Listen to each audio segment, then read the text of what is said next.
The capital stack basically refers to the different types of investment that make up all the capital that are required to do a project. So, for most real estate investments, that's going to involve a senior loan, which is coming from a bank or some other kind of lender, and equity, which is provided by a combination of investors and the actual project sponsor or operator.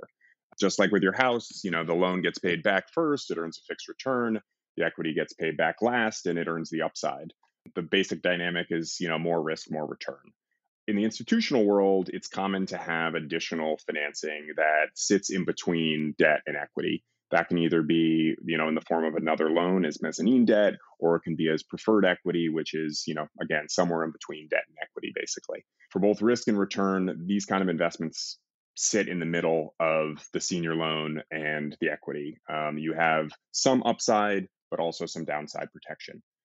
Part of our innovation, I think, as a company is offering investors the chance to participate at all three levels, in the debt, in this kind of middle tier, and in the equity. And that way you're able to diversify your basic risk and return structure.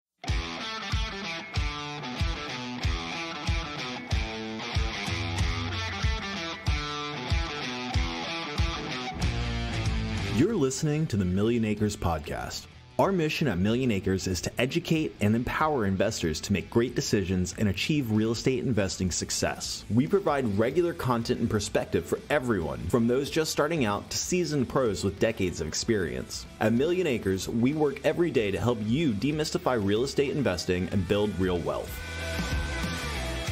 Hello, I'm Deidre Woollard, an editor at Millionacres, and thank you so much for tuning into the Millionacres Podcast. So if you've listened to the podcast before, you know how much I believe that real estate crowdfunding is the future. There's just so much potential that we haven't seen fully realized yet. We're still very early days on all of this, which I find very exciting.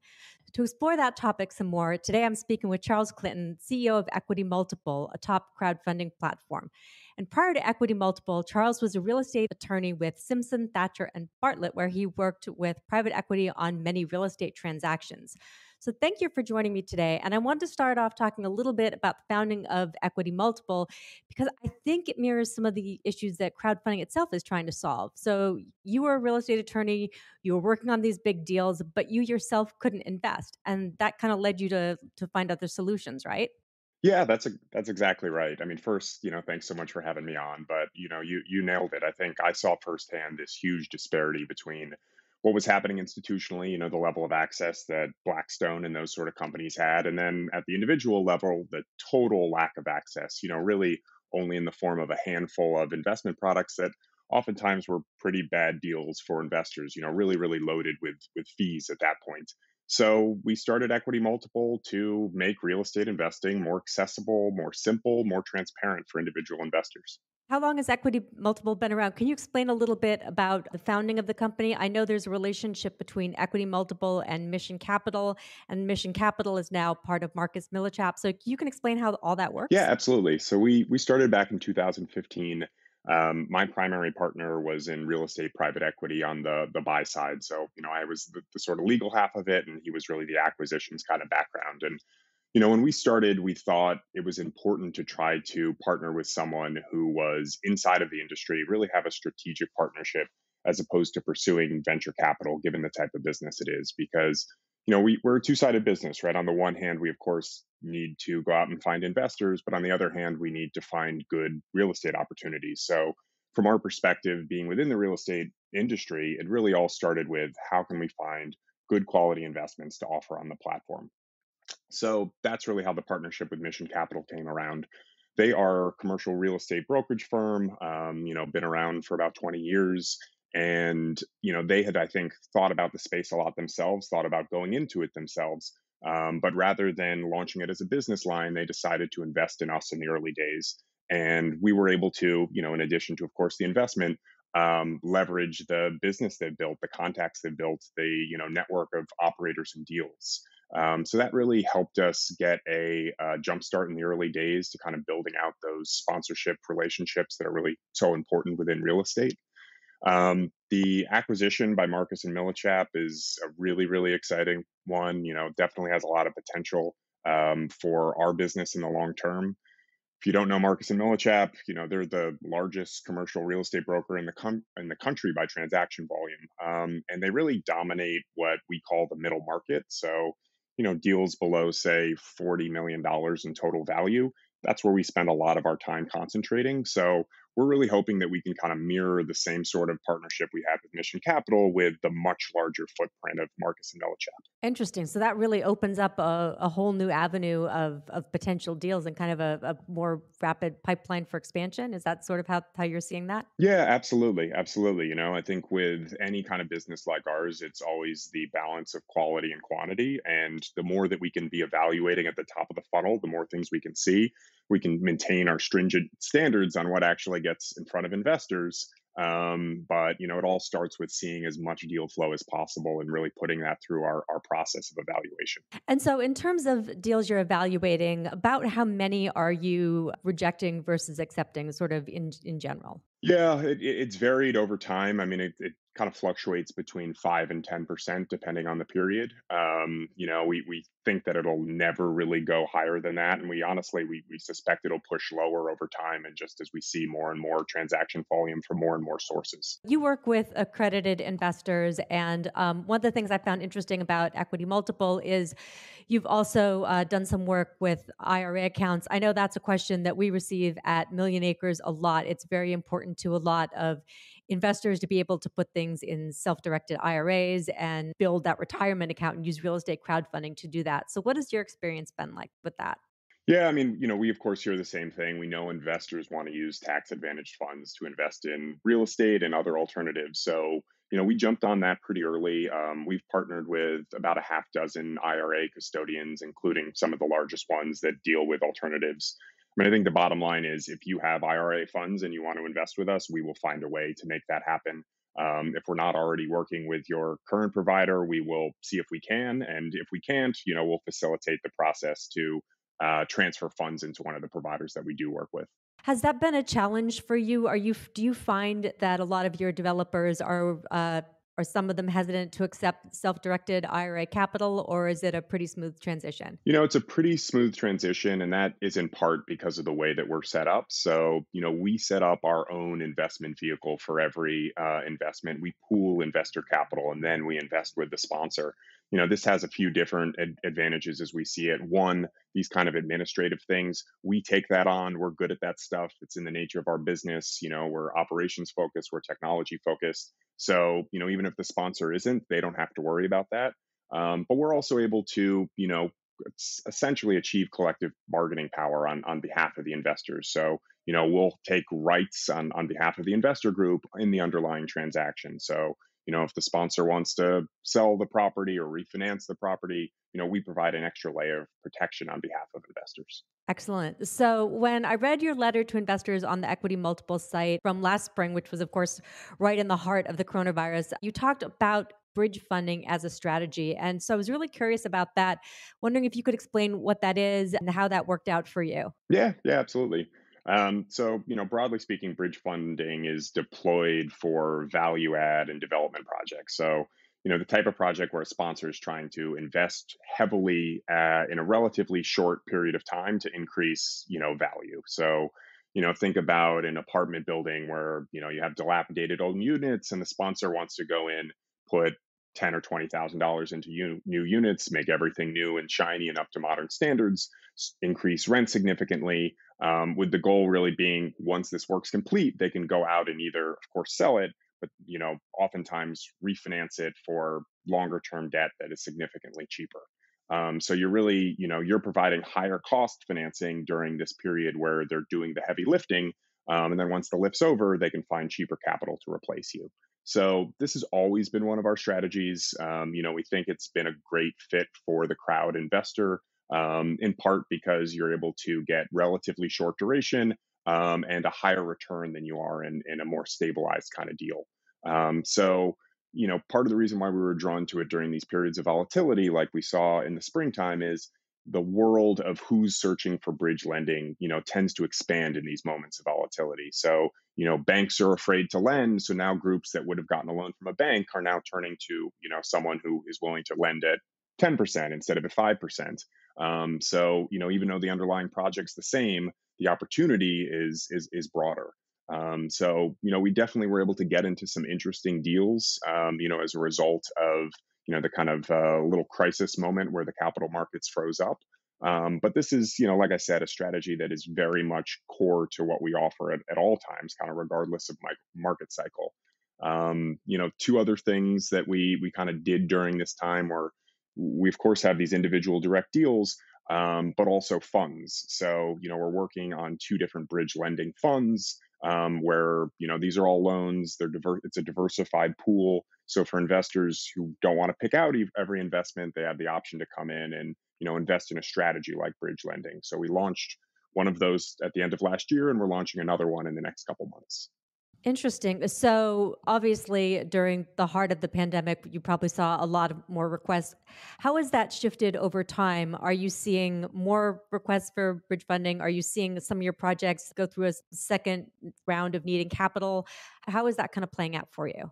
Yeah, a little bit of both, So I think that the need for that kind of transitionary capital, whether it's for existing projects or ones that people are buying new, was definitely at a high during 2020.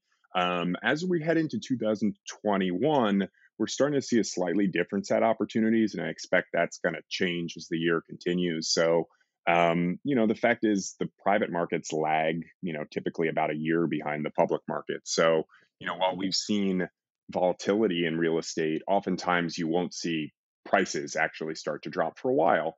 It makes sense, right? You have sellers who are hoping things get better. They don't want to sell at a reduced price at a bad moment. But if they're not able, if conditions don't really change, eventually they have to sell. So I think we're kind of getting to that point in the cycle where there's going to be good opportunities for investors for opportunistic buying. And some of those will need bridge funding, but some of those will just be good things to invest in a classic buy low, sell high. The last couple of years have been really hard to find assets that you would say are good values, but I think that is starting to change right now.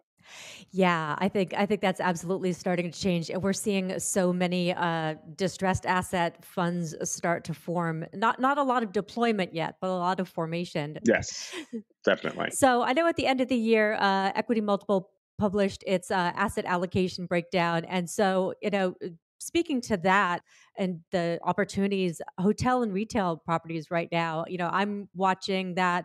I know you've got some exposure to hotels, a little bit of exposure to retail. Are you looking at some of those hotel properties? I mean, some of the CMBS loan stats that I'm hearing about, there could be a lot of distress this year, hotels in default. Is that something you're kind of looking at as well? Yeah, absolutely. I think that there will be a great middle point between when risk meets opportunity, right? I mean, I think that in 2020, the feeling of just about everyone in the market is it's a little bit like trying to catch a falling knife, right? But now that we have the vaccine and that's starting to, become more rapid, hopefully we'll see widespread vaccination by midway through 2021. I think everyone's thinking that, there's going to be a surge in demand. Personally, and I think on behalf of Equity Multiple, we see a surge in leisure demand as extremely likely. I think there's a huge pent up leisure demand, right? I mean, I don't know about you, but I'm desperate to get out of my house. Exactly. Yeah. I think business demand is a little bit more complicated because, look, we're on a Zoom call right now. This is something maybe we would have done face to face a year ago. So I think it's yet to be seen if business travel just sees permanent reductions, as a result of this shift in the way that people meet with each other, which will affect parts of the hotel industry, but not all of it. So, I think we will definitely make a push back into hotels at some point this year. But we're, giving ourselves a little time to see how some of these things begin to shake out and, trying to inch our way closer to that point when demand's going to start picking back up. Retail, I think it has more secular challenges. E-commerce was killing retail before this started, and I think it's only accelerated it. I think, there's of course always a price where things make sense. It's the basic precept of value investing, right? There's almost always a value that will make you want to invest in something, and I don't think retail is an exception. But I think that there are, painful trends that are not going to reverse there. So there may just be a real permanent resetting on price expectations for at least some property types. Retail is a huge sector, right? I mean, restaurants are different from malls, which are different from fast food.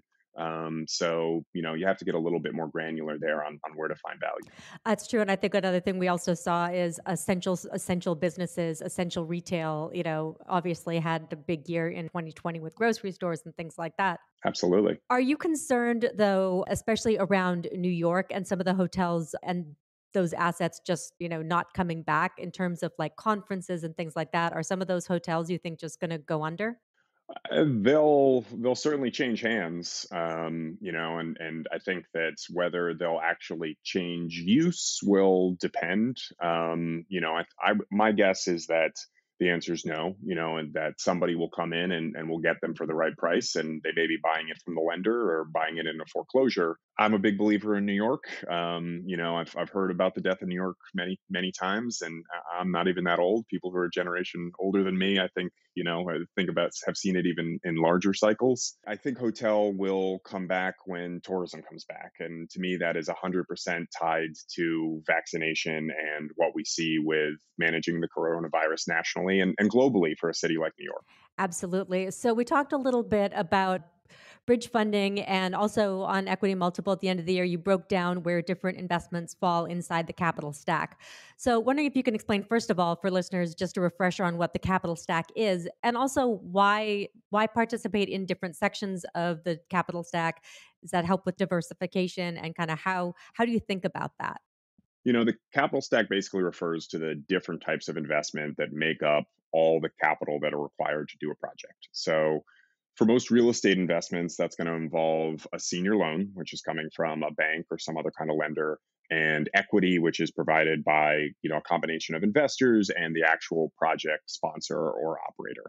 Just like with your house, the loan gets paid back first, it earns a fixed return. The equity gets paid back last, and it earns the upside.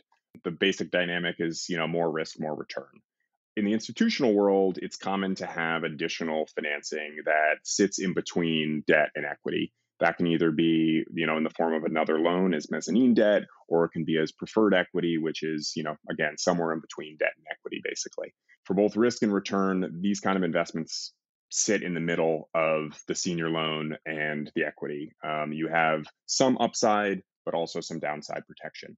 Part of our innovation, I think, as a company is offering investors the chance to participate at all three levels, in the debt, in this kind of middle tier, and in the equity. And that way you're able to diversify your basic risk and return structure. So in some projects, you might want something that is, like a senior debt, which your risk is really managed, but your potential for return is very, very capped. In other cases where you feel really strongly about the potential for the upside in a project, you'll want to be in the equity, and try to get a piece of that upside, recognizing that there's more risk there.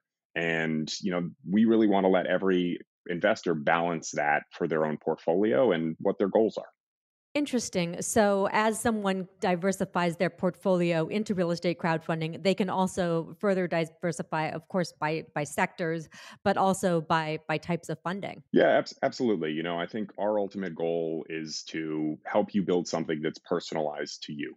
And I think people think of real estate as a monolithic thing, but just like the stock market, it's not at all monolithic. So we're here to provide, kind of a diverse suite of options and let you really slowly build something that's customized to your portfolio goals. Whether that's going to be 10% of your portfolio, 20% of your portfolio, whatever it is, we see it as a strong complement to what you're doing with stocks and bonds. Would that also tie to, depending on what your individual financial goals are, if you're, saving for kids' college or saving for retirement or things like that? Yeah, of course. We tend to see, of course, our younger investors are more oriented towards upside and risk, and our older investors tend to be more income oriented and downside protection oriented. But really, the whole point of our model is you're not investing in a fund. Well, you may invest in a fund as part of your strategy, but you're not just saying, "Here's my money, go do what you will." You can really tailor it to exactly what you want, and that may change over time. Excellent. Thank you. Okay, this is a great place to take a short break. Like what you're hearing? Get more real estate investing news and advice from Millionacres on Instagram at Millionacres and on Twitter at Millionacres_co. During our break today, we are excited to have Millionacres lead investment analyst Matt Argersinger here to speak briefly about one of our newest services, Real Estate Winners. Thank you for joining us, Matt. Thanks for having me. So what is Real Estate Winners and who is it for? Well, I like to think of Real Estate Winners as our answer to Stock Advisor in the real estate market.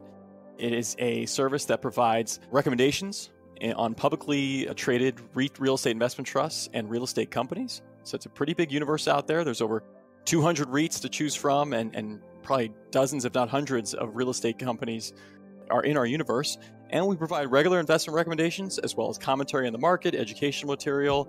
And it's really designed to get anyone who's interested in investing and learning about real estate started. So is it geared toward new investors or is it more for seasoned pros? I think Real Estate Winners can serve both. I think if you're a new investor, maybe you're just getting started with stocks and you want to learn more about how to add real estate to your portfolio, great place to start. If you're a seasoned investor and just thinking, okay, how can I diversify my portfolio, maybe reduce the volatility in my portfolio, maybe add some income to my portfolio, then I think Real Estate Winners is a great solution for that cohort as well. Fantastic. What are the benefits of being a member of Real Estate Winners? Number one benefit is day one when you join, you get our top 10 investment ideas at the moment. So really right from the beginning, you know what our 10 best ideas in the publicly traded real estate market are.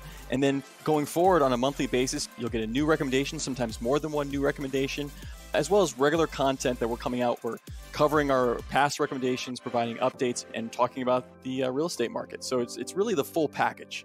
Perfect. So what do you need to get started? Really all you need is a discount brokerage account. So if you're used to buying stocks, and you probably already have that. If you haven't bought stocks in the past, of course, just open a discount brokerage account. These days, you don't even have to pay commissions. It's fantastic. So it really couldn't be easier to get started investing with Real Estate Winners. Sounds fantastic. So how can people sign up? Sure. They can head over to real.fool.com. That's real.fool.com. Great. Thank you so much, Matt.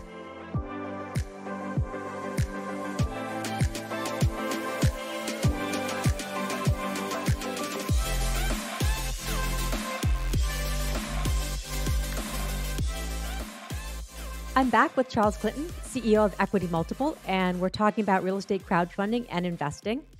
So obviously 2020, really strange, really anomalous year, and we all learned so much. So moving forward, how do you kind of future-proof against other potential crises? And what did your company really learn? Yeah, it's a great question. As unprecedented as 2020 was, and obviously the thing that triggered the recession is not something we ever could have foreseen.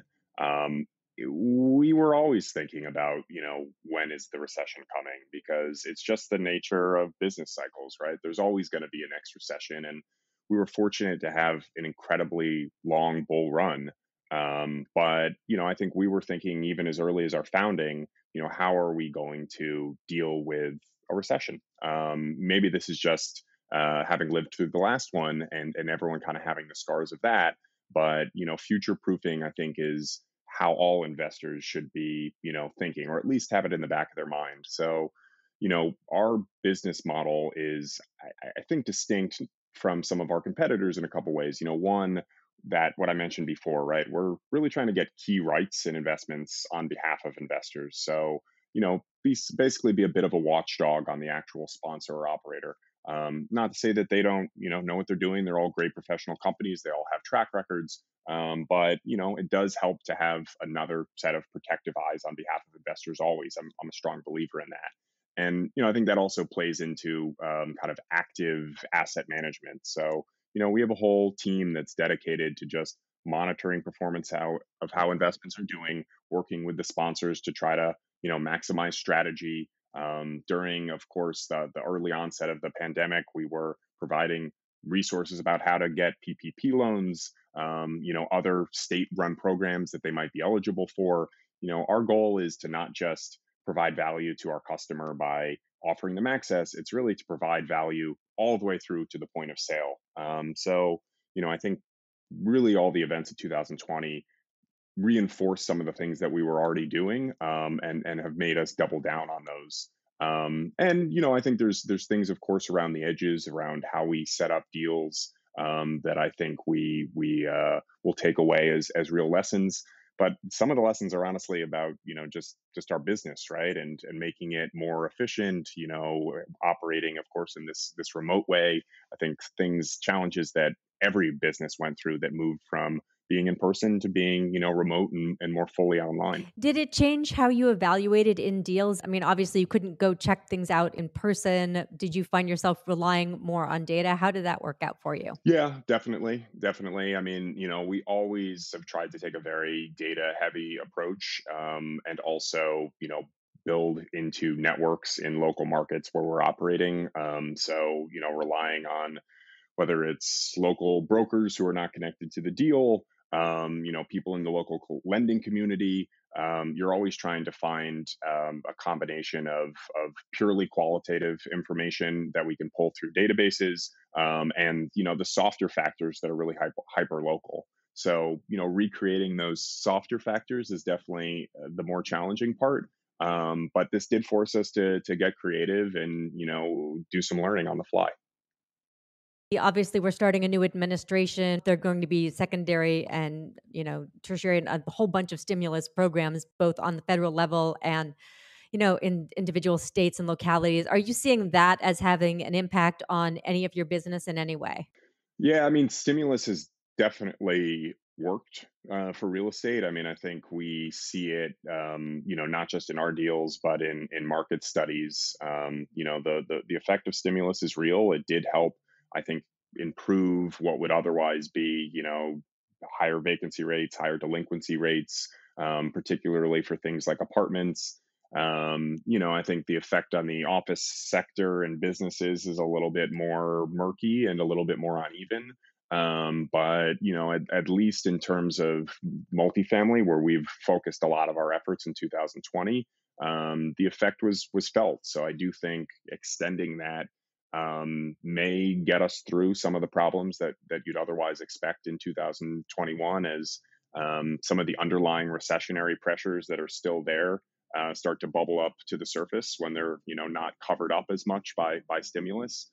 I think the extent of stimulus, and the extent of the recession are of course still yet to be seen, and they're competing a little bit. But we are optimistic that this is going to kind of continue to bridge us through a period that could have been a lot rougher. Excellent. Thank you. So you came into real estate, I know, from the legal side of things. And one of the things I've been watching in real estate crowdfunding is we had some rule changes last year from the SEC. Do you feel like there are going to be more rule changes around crowdfunding and who can invest in the future? I think so. Definitely this was a big slate of changes relative to what's happened over the last few years. So I don't think that there's, going to be another series like this over the near term. But it does seem like there's so much momentum behind real estate crowdfunding right now. Companies, which just a few years ago were in the tens of millions of dollars, are now in the hundreds of millions and the billions. And the more this becomes, kind of a large and legitimized portion of the broader real estate investing sphere, I think the more that the SEC has to, tackle it and ideally help facilitate it. you know, Bigger picture, I think that the SEC is definitely seems to recognize right now that there has to be a new middle ground between what's happening in public companies and what's happening in the private markets. And there's so much of the market has moved into the kind of like gray world of the private markets. I think the SEC is very much trying to shed some light on some of it, move it to a more structured middle ground between private and public, so that they can have a little bit of oversight on it, but also so that access for investors can be improved and safer, and all the things that the SEC is doing from a mission perspective. So I have to ask, as a Regulation A investor myself, are you planning on doing a Regulation A fund or doing anything that involves working with non-accredited investors? So we don't have immediate plans to expand to non-accredited investors. It's not on our roadmap for 2021, but ultimately the answer is absolutely yes. We see expanding access to commercial real estate as a key part of our mission, as I said at the top, and that means expanding it to all sorts of investors, not just accredited ones. Thank you. So I watched your video, your team's video from the end of 2020, and there was something that really stood out to me that I wanted to ask you about. And that was that your partner Marius mentioned the mobile home sector. And we haven't seen a lot of investment in real estate crowdfunding in mobile homes. But he had mentioned Blackstone has invested in that space recently. That always makes my ears perk up a little bit. What are you thinking about mobile homes as an investment class? Yeah, they're a really interesting sector, and we've participated, a few times over the years. Mobile home investing has been slow to institutionalize. I think there's a few reasons for that. One, it's really operationally intensive, and there's of course just a pure stigma on it. The other is just deal size. So for Blackstone, they don't want to do things that don't end in a billion, right? And that becomes really hard in a sector like mobile homes, where unless you have a truly enormous one, a more typical 50 to 150 lot mobile home, it just doesn't cost enough, frankly. And while that is a headwind for institutional investment, it really does create opportunity for companies like ours that are trying to operate in the world where institutional capital isn't, in the world where there's less competition. And I think there's a lot to like about mobile homes. So the cap rates and cash yields tend to be attractive. They're higher than what you see in multifamily, sometimes significantly so. They've proven to be really recession resistant. The fact is that people don't, giving up your home is the absolute last thing, and that you're going to do. So you find a way to pay your rent. The other piece, and this is really important, is that new supply is incredibly rare. So new supply is really, really important to whether an investment's going to be successful. And in some cities, you can have a new apartment building go right, up right next to yours, and that can really crush the sort of rental returns that you're expecting. um, People do not want new mobile homes built in their towns, and that stigma really becomes a major barrier to entry. The number of new mobile home developments that has been authorized across the country is shockingly small. So you have real year over year growth in total supply in multifamily that you just don't see, which should make it an interesting long term investment. Well, I think it also speaks to the need for workforce housing too. I mean, it seems to me that mobile home communities could be a big solution in that area. But as you said, a lot of towns really fight that. You don't find the funding for it in the same way that you find traditional construction. So I think there are a lot of challenges. At the same time, like you said, there's also a lot of opportunity. Yeah, we in when Opportunity Zones launched, one of the investments we worked on there was a Opportunity Zone mobile home fund, and they were able to work within the regulations provided for Opportunity Zones, with a strategy just focused on mobile homes and workforce housing. And I think you're absolutely right. If you can figure out a way to scale it effectively, it not only provides good returns to investors, but can really help the total housing supply in a way that's needed. You mentioned opportunity zones, so I have to ask how you're feeling about those now. It seems like we're probably going to have potentially some shifts. It's still an evolving program. What are you and the team thinking about right now when it comes to opportunity zones?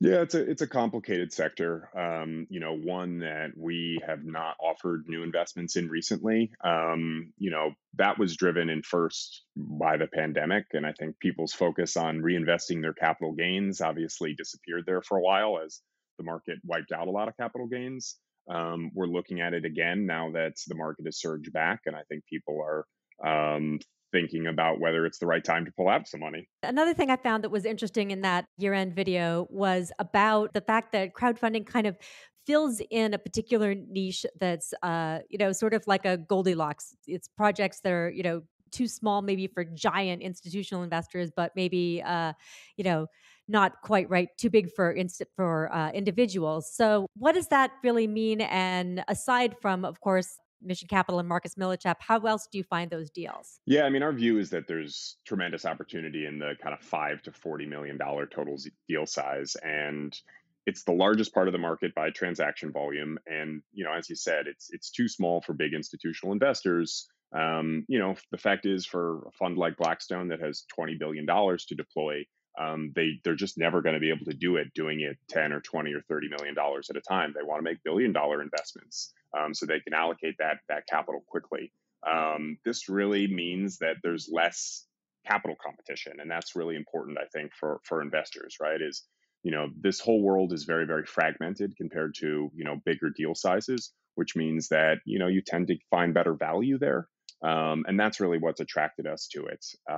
In terms of finding deal flow, we have a huge number of sources. It's broker partnerships, whether that's the one with Mission or with small local brokerages. It's really all over the map. We have a team that does direct outreach, so we will look at a target market. We will find out who the major players in it are through searching databases, contact them, try to set up relationships and meetings the old-fashioned way. We have direct inbound, all the time. Look, we're a web-based company, so we do the same sort of advertising we do to attract investors. We do to attract new sponsors and new relationships. Our view is really the more that you can have at the top of the funnel, the better, because ultimately we trust our evaluation process to sort what's worth doing and what's not. Did the pandemic change how you're feeling about geography in general? We touched on New York a little bit earlier, but one of the things that everyone keeps talking about is migration, Sunbelt cities, companies moving to Texas, companies moving to Florida. What's your take on all of that? You're always trying to separate the signal and the noise with this stuff to a certain degree, and what's going to be an immediate trend versus what's a long-term one. Certainly, the Sunbelt low tax trend is one that had been there before the pandemic started, and I think it's just accelerated. I think that is very much a real thing. But on the other hand, I also don't think there's a death of the gateway city. I think that you'll see a material bounce back in whether it's LA or New York. The places really hit hardest over the last year, sometime over the next few years. But we're really focused on, I think, on like the multifamily side. We've been targeting those kind of southeast cities for the last few years, and we'll continue to do that.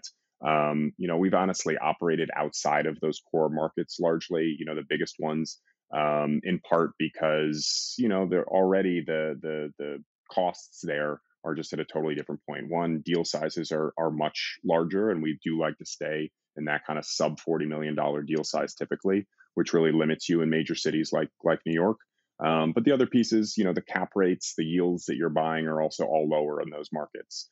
So we've always liked the value proposition of these secondary markets, particularly when you start layering on the demographic data that's so positive. So at Million Acres, we see a lot of people, often experienced stock market investors, but totally new to real estate and to crowdfunding. Wondering if you see that too, and what your advice is for someone who's new to crowdfunding and trying to get interested, try to maybe think about, their first deal. Yeah, it's a great question. And we of course do. That's a huge percentage of our investors. I think first and foremost, the answer is education, right? Take some time to learn about, a little bit about real estate investing, a little bit about, what the sector looks like, who the different players are and what your options are.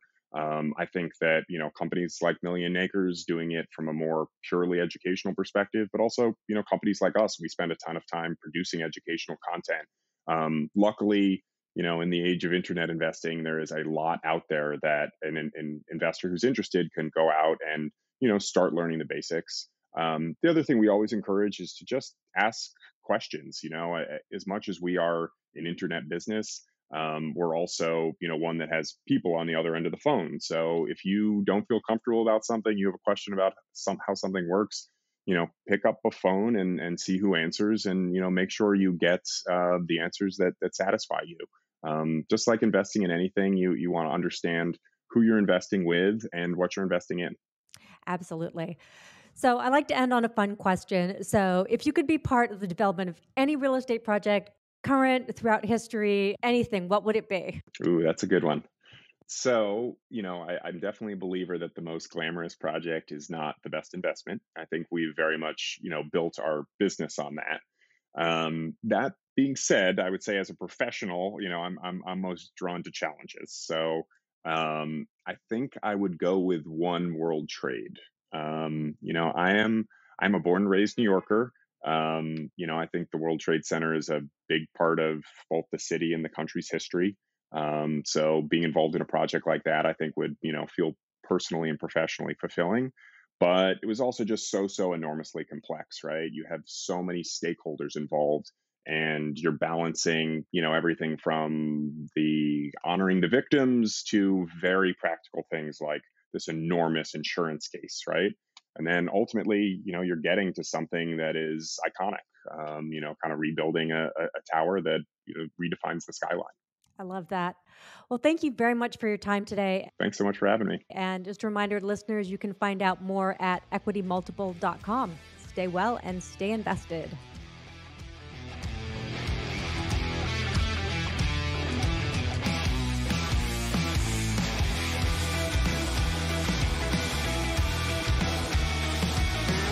Thank you for tuning in to the Millionacres Podcast. I hope you liked today's show. If you enjoyed this episode, please consider subscribing through your favorite podcast provider. If you have any questions, please feel free to drop us a line at help@millionacres.com. Get more real estate investing news and advice from Millionacres on Instagram @Millionacres and on Twitter @Millionacres_co. Stay well and stay invested. People on this program may have an interest in the deals, offerings, or services they discuss that Millionacres or the Motley Fool may have a formal recommendation for or against. Always consult a certified tax professional before acting on tax advice, and do not buy or sell assets based solely on what you hear.